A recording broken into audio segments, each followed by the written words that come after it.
Voilà, je pense que tout le monde est bien installé, donc on va commencer ce direct. Je vous remercie à tous, toutes les personnes qui sont présentes ce soir.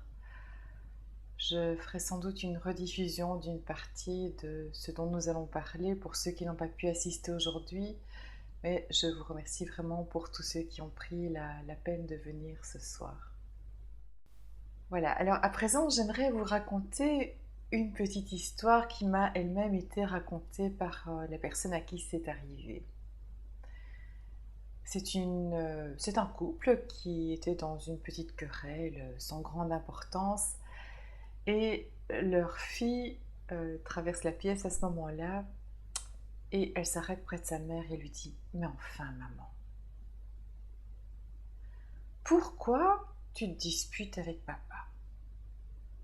C'est exactement comme s'il te lançait une pêche et puis toi que tu la lui renvoyais en pleine figure. Tu ne pourrais pas, au lieu de faire ça, attraper le fruit, tu y mets tout ce qu'il te dit qui ne te plaît pas, et puis tu la lances bien loin et on n'en parle plus.» Un conflit, c'est vraiment ça. Il faut être deux pour entrer en conflit. On ne peut pas être en conflit tout seul, on ne peut pas se disputer avec personne. Donc, à partir du moment où vous êtes dans la réactivité, que vous réagissez à ce que quelqu'un vous dit, vous participez au conflit. Vous en êtes complètement partie intégrante. Regardez, je vous donne une autre image. Ça, c'est une personne qui est fâchée, et ça, c'est une autre personne qui est fâchée. Elles se disputent toutes les deux, boum. Ça, c'est comme ça que ça se produit, le conflit. Elles veulent toutes les deux avoir raison. Mais si une personne est fâchée et que l'autre en face, il n'y a rien, elle ne peut pas se disputer toute seule. D'accord? On ne peut pas se disputer contre un mur, on ne peut pas. On peut pas. On ne peut pas commencer non plus à hurler et ne pas s'arrêter. À un moment donné, les choses d'office se calment quand vous avez en face de vous une personne qui reste calme. Donc, s'il faut retenir de ça, c'est qu'un conflit, c'est pas la faute de l'autre, c'est la faute de ceux qui participent au conflit. Donc ce n'est peut-être pas vous qui amenez le problème, c'est peut-être l'autre qui vous attaque. Mais à partir du moment où vous réagissez, vous faites complètement partie prenante de ce conflit. Vous le prenez, vous l'acceptez puisque vous entrez dans le jeu de la colère. Alors évidemment, quand on est fâché, euh, si on ne doit pas nécessairement entrer en conflit, ça ne veut pas dire non plus qu'on doit éviter toute discussion. Sinon, là, on devient fuyant, on évite de parler du sujet qui fâche. Mais on peut parler de quelque chose qui ne nous plaît pas, on peut le dire, on peut exprimer ses sentiments, sans nécessairement qu'il y ait de la colère, des cris, des revendications et ce genre de choses. Exprimer ses frustrations, exprimer ses sentiments, exprimer ses désirs, ses souhaits, c'est très différent d'être dans l'attaque, dans les cris, dans les hurlements, dans les injures, dans la révolte qui fait du bruit et qui opprime l'autre. Cependant, exprimer ses émotions, exprimer ce que l'on désire, quelque part, ça signale toujours quelque chose qui manque en soi. Encore une fois, on y revient.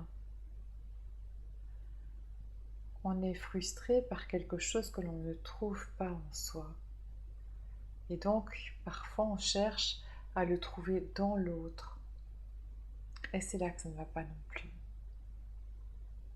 Parce que l'autre, finalement, il a le droit de vivre comme il l'entend.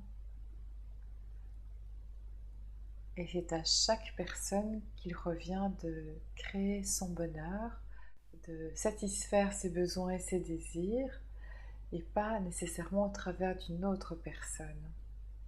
Ce n'est pas juste de demander à quelqu'un d'autre de faire notre bonheur à notre place.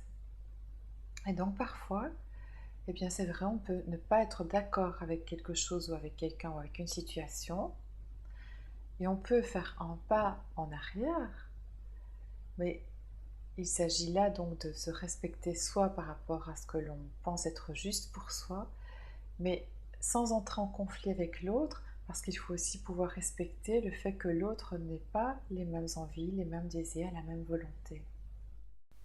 Mais il y a encore une dimension plus grande que celle-là.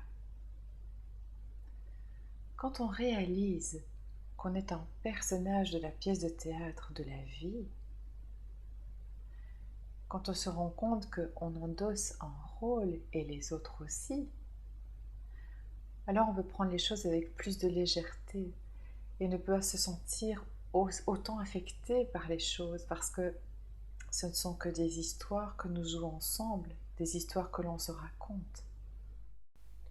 Cela nous permet alors d'avoir une distance émotionnelle par rapport au tableau, par rapport à la pièce de théâtre, au film si vous préférez. Et donc on se sent moins affecté, voire pas du tout. Parce qu'on a cette distance suffisante pour ne pas se prendre tellement au sérieux, pour ne pas être plein d'orgueil, plein de fierté, plein de moi, moi, moi et moi et moi et moi. Ce fameux moi qui nous pose, finalement, c'est lui qui nous pose les problèmes. Si nous n'avions pas autant de problèmes avec nous-mêmes, nous n'en aurions certainement pas avec les autres. Et donc pour en revenir à cette histoire de pêche, eh bien, je vous propose ce soir de faire le tri dans les fruits de votre panier. Est-ce bien nécessaire de garder toutes ces pommes pourries, toutes ces poires abîmées et toutes ces pêches remplies peut-être de plein de petites choses qu'on vous a dites ou qu'on vous a faites? Ne serait-il pas temps de les jeter, de les laisser composter, de les laisser se transmuter en autre chose finalement, devenir peut-être un terreau pour quelque chose de meilleur?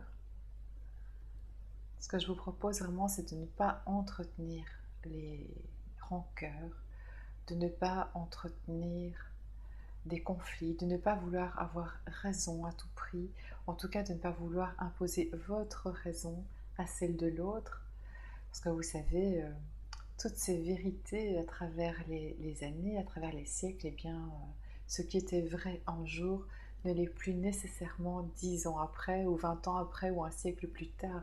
Les choses sont en constante évolution. Alors c'est encore une raison de plus pour ne pas entrer en conflit, pour finalement des choses qui changent, qui sont complètement instables. Rappelez-vous que tout dans cette vie change. Alors cette fameuse vérité à laquelle on s'accroche, ce besoin d'avoir raison au final, c'est peut-être ça qu'il faudrait revoir. Ce que je vous souhaite, c'est vraiment de peut-être d'écrire sur une feuille de papier ce qui compte pour vous et de voir en quoi vraiment c'est nécessaire d'entrer en conflit avec les autres pour ce sujet-là. Est-ce que c'est bien nécessaire? Est-ce que vous ne pouvez pas vivre vos propres choix, vos propres désirs sans pour autant être fâché avec les autres? Et je vous laisse réfléchir à tout ça. Ce sont mes dernières sessions de formation qui sont en cours maintenant. Les prochaines sont pour la rentrée en fin septembre, début octobre. Je vous annoncerai cela bien sûr. Je me réjouis de vous revoir prochainement quand on fera un nouveau direct pour lequel je vous avertirai aussi bien entendu. Voilà, je vous dis à bientôt et merci.